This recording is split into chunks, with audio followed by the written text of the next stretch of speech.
Škoda Favorit Sedan, car what you probably never heard about. In the Škoda Auto collection, you will find many unrealized prototypes on the favorite theme.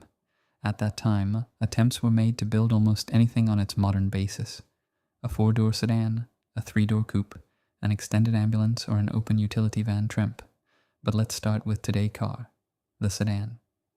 When the long-awaited modern Škoda Favorit was finally introduced 35 years ago, the Czech nation immediately began to speculate about other body versions. After all, not everyone in our country appreciated the revolutionary hatchback yet, as the Czechs were accustomed to sedans until then. In the 80s, European car manufacturers always boasted an exceptionally diverse range of body versions for compact cars. Just look at the Opel Kadett or the competing Ford Escort, for example. Count with me, 3- and 5-door hatchbacks, 3- and 5-door station wagons, 4-door sedans, and, at the very top, a 4-door convertible. So it is no wonder that the Škoda Favorit also received a similarly rich palette. But unfortunately, mostly only in the form of various more or less realistic visions, which ultimately became unique museum exhibits. Human impatience and curiosity know no bounds, and so even at the time of the Favorit's market premiere in the fall of 1988, bold questions about the future of the new model landed in the editorial inbox of the popular weekly magazine Svet Motoru. Will only the Favorit 136L be produced, or will the Standard and Superlux also be produced? What is the date of commencement of production of the sedan, tourist, and coupe versions? 3 sedan bodies based on the Favorit were produced in 1986, of which only 2 served as the basis for a complete car. One of them allegedly served as a car driving around the factory in the 1980s, but more details are no longer known. And from 3 ones, now exist only one, the white one in museum. But there is maybe second one, red done. Long lost car likely found in Syria. The unique Favorit sedan appeared in a series of photographs from the city of Damascus.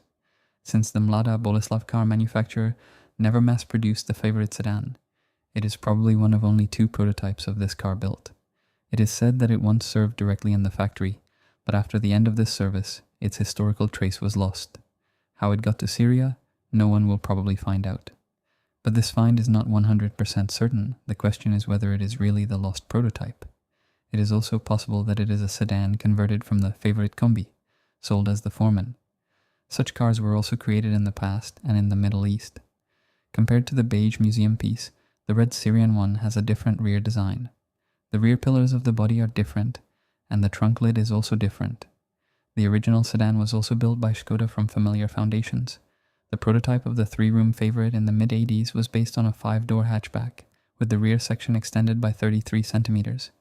Here too, as with the Foreman, the highest possible unification of parts was sought. So the sedan has all 4 side doors, the same as the hatchback. And why didn't the sedan eventually go into production? Let's look for money behind everything. After the expensive development of the AZNP Favorit, they didn't have enough funds for other body versions. The 5-door hatchback was only supplemented by a pickup and a station wagon, which were allegedly requested by the police. And even in their case, as many components as possible from the hatchback were used, which was reflected among other things in the fact that the station wagon also had the same 5th door as the hatch. But the people from Mlada Boleslav did not give up, and in 1990 another model of a sedan was created, which used the appearance of the modernized Favorit. The car carried the old-fashioned name Felicia, which was eventually used for the successor to the Favorit. However, this suggestion by Bertone did not come to fruition either, and the serial Felicia was ultimately created under the leadership of Škoda's new owner, Volkswagen. Škoda have lots of concepts like this sedan, but we will talk about these later. For today it's all. I hope you liked this video and see you next time.